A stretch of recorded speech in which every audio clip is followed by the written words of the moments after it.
Oke, sahabat viewer, kembali bergabung dengan Dua Kreatif Channel cerdas, informasi dan pengetahuan tentang segala hal. Jadi hari ini saya sudah kedatangan tamu spesial di studio Dua Kreatif. Kita akan melakukan podcast kurang lebih 1 jam ke depan. Beliau adalah seorang developer dan breeder American Bully. Oke, selamat malam, Dek. Ya, malam. Mungkin bisa menyapa sahabat viewer dulu. Ya, halo. Oke, kita langsung saja tanya-tanya sama Dek Dodi selama kurang lebih 1 jam ke depan selama podcast ini. Oke Dek, mungkin langsung saja. Bagaimana sih kiprah menjadi developer? Bisa nggak diceritakan kepada sahabat viewer semua? Kalau saya sih dari developer tuh mungkin dari belum lahir sih udah jadi developer lah tak bilang, karena apa? Dari belum lahir? Ya, tak bilang karena bapak saya sama ibu saya sih memang dari dulu udah sedang piara anjing sih, dari anjing lokal itulah. Anjing Bali maksudnya? Anjing Bali ya. Dari dulu memang piara anjingnya paling sedikit 4 ekor, 5 ekor gitu. Dan memang memang suka sih, dan apa? Di samping itu juga kadang-kadang dulu piara kura-kura lah, terus ada monyet gitu. Jadi memang kita lebih ke animal lover lah istilahnya, kita keluarga. Pecinta binatang ya. Gitu.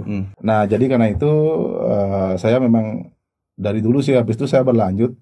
Saya rutin piara dogi juga terus sudah kebiasaan sih. Akhirnya masih dogi lokal maksudnya? Iya, dogi lokal sih. Waktu itu kan kita nggak bisa nyentuh harga anjing-anjing yang import yang kayak mini pom yang gitu tuh kan bagi kita tuh agak benar-benar mahal lah. Nah, seperti ini Dek. Kemudian pertanyaan berikutnya, karena sahabat viewer semua kan belum tentu dog lover ya, masih ada juga banyak yang awam ya seperti itu ya. Terus gimana sih kiprahnya Dek tuh bisa mulai mencintai dari awalnya itu anjing lokal, anjing Bali, bisa berkiprah ke yang lebih ekstrim lah bisa dikatakan. Bisa nggak diceritakan juga biar semua sahabat viewer juga dapat informasi ya seperti itu.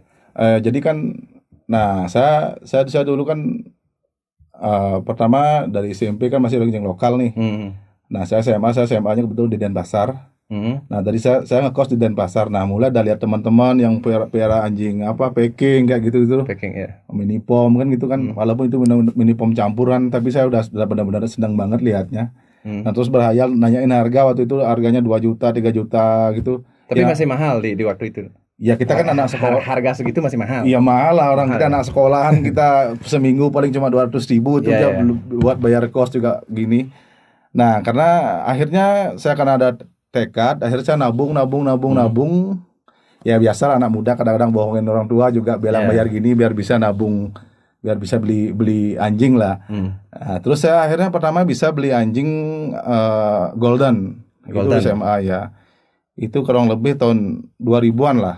Berarti emang suka dengan tipikal Golden atau gimana ceritanya? Ya karena awalnya sekali. Karena saya taunya dulu kan rasanya itu masih dikit, paling saya taunya Rottweiler. Rottweiler itu pun saya panggil, tak bilang anjing pelacak kan katanya anjing pelacak. Ya. Jadi kadang tak bilang herder lah gitu. Anjing kecil pun yang rasnya ada yang ras mini pom dan lain-lain tuh pokoknya tak bilang Peking semua kan gitu. Akhirnya saya akan ada teman yang kebetulan jualan di Pasar Satrio kan. Maunya saya kan beli yang jantan nih. Akhirnya beli jantan. Waktu itu saya beli harga Golden 1.600.000 kalau nggak salah. 1.600.000. Masih umur SMA. Ya, itu benar-benar hasil nabung, walaupun ya ada dikit sih yang bohongin ortu biar bisa genepin gini. Nah, tantangannya nih begitu pertama kali itu beli anjing dengan harga segitu, dengan masih kapasitas sebagai anak SMA itu kan masih pengorbanan luar biasa ya. Iya. Jadi terus untuk pemeliharaannya itu gimana deh? Awal-awal itu kan itu perlu ekstra lebih. Toh juga beli anjing dari hasil ngumpul duit. Sekarang pemeliharaan itu kan butuh pakan yang mahal juga. Itu kecerobohan saya di awal. Jadi saya kira kan gampang gitu loh. Jadi saya beli udah senang banget nih. Tak bawa ke kos bentar, bawa di kos ternyata nggak ada tempat. Terus gonggong. Yeah. Saya malu juga sama tetangga kos. Ya udah tak bawa pulang. Tapi kebetulan juga kan seperti yang saya bilang tadi, bapak sama ibu saya juga senang sekali. Ya udah saya saya taruh di rumah. Tapi saya karena saking senangnya, jadi saya bolak-balik terus ke Denpasar nih, biar penting dapat ketemu sama anjing saya aja. Jadi kadang pulang sekolah SMA datang jam 1 tuh langsung pulang, biar dapat ketemu anjingnya. Ya dapat main lah sama anjingnya. Terus kasih pakan tuh siapa? Bapak sama ibu? Saya juga, tapi kadang-kadang bapak sih. Tapi malam kan bapak pasti orang saya berangkat ke Denpasar. Nah, tapi waktu masih itu masih dikasih makannya sama seperti kita masih nasi atau gimana? belum karena waktu itu sih saya belum terlalu mendalam lah istilahnya. Saya belum masuk namanya ke dunia apa grup-grup. Sekarang kan udah banyak nih yang beredar yang grup-grup pencinta anjing itu lah istilahnya, dog lover itu yang ada Bali Dog Lover lah dan lain-lainnya. Nah, setelah itu tak piara nggak ada 3 bulan, nggak sebulan paling nggak. Nah, saya salahnya gitu. Anjing ini belum divaksin ternyata. Saya juga nggak tahu tentang vaksin itu apa. Itu akhirnya ya udah anjingnya kena sakit kan, saya nggak tahu sakitnya itu apa. Bawalah ke dokter nih. Bawa ke Prof Ujo kalau nggak salah yang di Gianyar. Ini kenapa anjingnya? Saya bilang sakit kan gitu. Ini agak kulit-kulit terus agak muntah-muntah tak gitu. Itu awalnya. Terus nah, saya waktu itu saya tahu ketipu. Jadi dokternya lihat gigi anjingnya, loh kaget dia. Oh, anjing ini udah tua nih, udah di atas 5 tahun digituin. Sedangkan sellernya bilang waktu itu anjingnya umur 8 bulan. 8 bulan. Ya, umur 8 bulan, tetapi ternyata anjingnya udah lewat 5 tahun. Tapi saya nggak tahu. Akhirnya diponis lah anjing saya itu kena distemper. Distemper itu apa? Jadi itu penyakit yang memang udah, yang kalau di dunia anjing itu udah distemper. Jadi ciri-cirinya dia gini, kalau kena distemper itu pasti kejang anjingnya, kejang, terus ada luka-luka di badannya.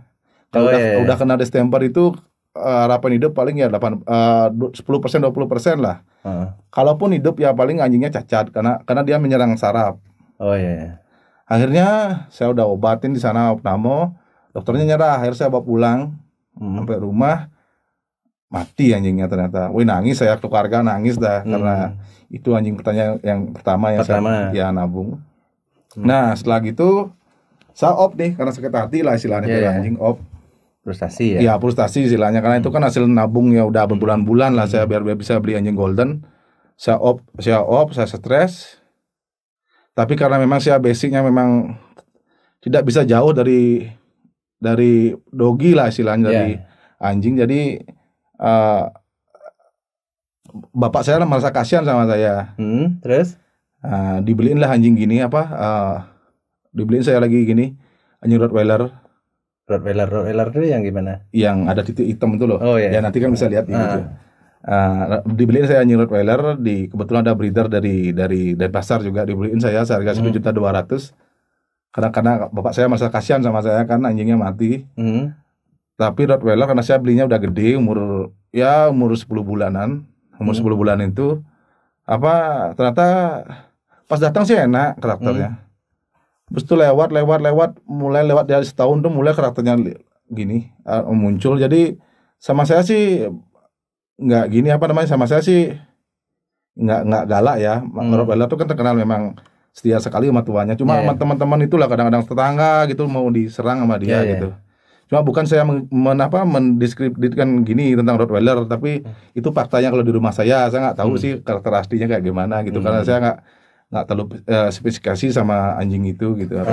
Terus gini deh, apa sih yang membedakan Kadek tuh lebih suka ras anjing yang seperti itu ketimbang anjing lokal Bali? Karena kenyataan kita dari kecil kan memang hampir semua keluarga ya kita memang memelihara anjing lokal atau anjing Bali seperti itu. Ya tapi kan ya mungkin karena gini ya, karena kita anjing lokal kan memang sudah ada lah, jadi mungkin ada sudah lumrah maksudnya. Sudah lumrah ya, mungkin ya namanya juga anak muda ya pasti ingin sesuatu yang beda. Ya, ingin sesuatu yang beda baru. Ya benar. Akhirnya ini tak lanjut yang tadi, Rottweiler saya itu galak, tak jual kadang saya nggak berani, teman-teman saya atau keluarga yang lain nggak berani yang handle. Saya juga ya biar nggak di rumah, di keluarga besar kan keluarga besar di rumah, jadi biar di rumah nggak gini nggak ribut lah istilah di keluarga, mending saya ngalah, saya jualan nih. Nah ini habis ini mulai berawal kisah saya untuk breedingnya. Berikutnya karena saya jual, hasil jualnya itu saya beli anjing lagi. Nah dijual itu pertama kali itu berapa itu? Saya jualnya rugi itu 800.000. Dijual 800.000. Iya, belinya 1-2. Iya, benar. Tapi nggak apa-apa lah, yang penting anjingnya ada yang jaga. Ada yang jaga. Saya kasihan juga di rumah, keluarga yang lain tak pada takut kan, nggak enak saya. Saya beli juga Rottweiler karena saya senang bentuknya gagah, dia tinggi. Nah, ini ada temen nih satu nih, kenapa nggak beli betina aja? Siapa tahu nanti bisa beternak, beranak. Nah kan enak nanti dijual anaknya. Udah nih mulai saya menghayal lah nih, coba nah bener nih. Artinya itu inspirasi awalnya untuk Ya, mengembangbiakan itu gitu bener ya? itu sekitar tahun 2008 2009 lah kalau nggak salah.